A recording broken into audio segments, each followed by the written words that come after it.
li ma xalaat ci tirage au sort bi mooy xëy na mën nañu wax ne daanaka amul mbetteel benn côté ndaxte gis nañ ne buñ jëlee pour Sénégal bi nga xam ne am na ñaari adversaires yi nga xam ne mooy ñu ko wër kii di Gambie ak kii di Guinée li tax ma ne mbetteel waru ci am noonu trop mooy que dafa am bu ñu xoolee Afrique dañ ko pàcc ci li nga xam ne mooy par zone zone bi ci ëpp équipe mooy zone bi Sénégal nekk mooy zone UFOA A mooy Union des fédérations de l'Afrique de l'Ouest A mooy partie bi nga xam ne moom mooy Sénégal ak ses voisins boo xoolee ci zone UFOA A boobu fédération yi ci bokk yëpp daanaka qualifié nañ ba mu des Sierra Leone ak Libéria Côte d'Ivoire ak ñoom Nigéria yooyu ñoom ñu ngi ci zone UFOA mooy Afrique de l'Ouest mais B te zone UFOA A bi Sénégal nekk boo amee 9 qualifiés yi nga xam ne ñoom ñoo ci nekk muy Sénégal Gambie Guinée Mauritanie Mali Guinée-Bissau Cap-Vert donc naturellement boo amee poule 6 poules di nga am forcément benn poule boo xam ne c'était presque prévisible dina am 3 équipes parce que ñoom ñoo ci gën a teew c'est la zone la mieux représentée ci tournoi bi donc côté boobu mooy tax ma ne amul betteel que c'était prévisible que Sénégal mënul woon ñàkk ci dal ci voisin mi daanaka beneen aspect bi mooy également ci li ñu mën a wax en termes de prévision également mooy que c'était presque sûr que dinañ doon am ci même pool boobu également beneen équipe boo xam ne on va dire que ce serait un gros outsider maanaam boo xoolee composition chapeau yi xam nga dafa am chapeau 1 mooy bi Sénégal nekk déjà ci chapeau boobu di nga am Sénégal da nga amoon Sénégal naturellement mooy champion d'Afrique en titre mooy deuxième équipe africaine ci classement FIFA mais nga am également Maroc bi nga xam ne depuis un an pratiquement c'est la meilleure équipe africaine moom moo nekk au top depuis coupe du monde bi on va dire qui est également premier au classement FIFA zone Afrique donc ak pays organisateur bi nga xam ne moom moo di Côte d'Ivoire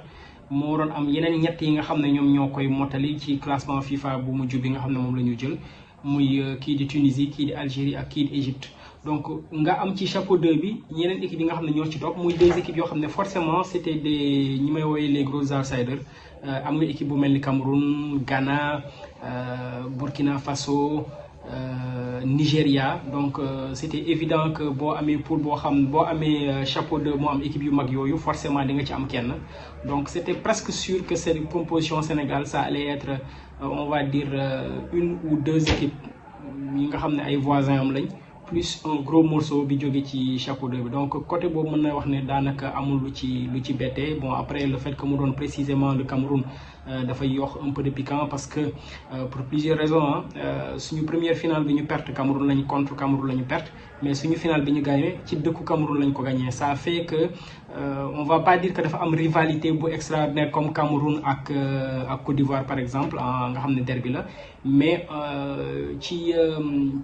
on va dire fi footballu Afrique toll actuellement forcément boo tuddee Cameroun da ngay tudd Sénégal parmi les grands donc boo leen boolee ci même poule di nga am on va dire benn choc boo xam ne bu ñu bari di xaar la beneen aspect bi ko gën a yokk nag mooy match amical bi nga xam ne y a des chances que ñu annuler ko bi ñu waroon jouer le 16 lundi bii di ñëw entre les 2 équipes parce que justement dans 3 mois ñoom ñoo war a daje war a bokkaat même poule donc loolu dafay yokk on va dire buñ ko annuler surtout sax dafay yokkaat encore un peu de piment ci li nga xam ne moom mooy derby bi mais quoi qu'il en soit Sénégal en tant que équipe bi nga xam ne moom mooy défendre li nga xam ne moom mooy son titre dina nekk équipe bi nga xam ne dañ koy xaar loolu nag doon danger bu rëy gis nañ ne CAN bi passé Algérie bi nga xam ne daanaka moom la ñëpp doon xaar parce que moom moo gagné woon CAN précédente bi en 2019 dafa ñëw toog premier tour donc je pense que loolu du ñàkk ne dina des ci xel ñu bari parce que souvenir yi ñu jox du souvenir yi ñu neex forcément parce que Gambie je pense que match bi ñu mujjee daje en 2008 ci la ñu ñoom ñoo ñu éliminé woon justement ñu defoon benn match nul au stade Léopold Sédar Senghor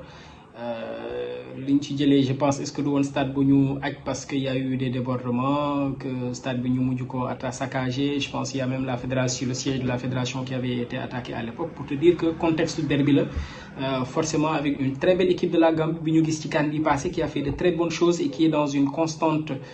progression avec de très bons joueurs yu mel ni ñoom Moussa Baro qui pour moi a la malchance nekk ci équipe bu siiwul trop mais à son poste pour man il fait partie des des meilleurs joueurs offensifs du continent depuis au moins 2-3 ans,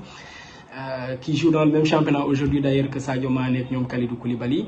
et qui fait de très belles choses ak ñoom seen effectif bi. Donc ça va être match boo xam ne bu ñuy xaar yu métti la. Guinée également on le sait, chaque fois bu ñuy daje dafay métti. Donc oui, le Sénégal est mu ngi ci poule bi ñu mën a wax poule de la mort. Ça reste une poule totalement à notre portée parce que pour plusieurs raisons. Tu viens en tant que champion d'Afrique en titre, donc am nga benn standing boo war a défendre, am nga effectif bi et tout, am nga régularité parce que Sénégal dafa teg les 2 dernières finales yi. Donc malgré attentes, je pense qu'il y a de quoi espérer, d'autant plus que dañu nekk dans une CAN à 24 équipes. Ça veut dire que tu peux être dans une configuration où même avec benn victoire sax mën nga génn sa poule. Donc ce serait vraiment incroyable que Sénégal toog premier tour, même si on le dit, comme on l'a répété ci kaw Algérie, c'est une possibilité, mais je pense que le Sénégal est assez averti quand même.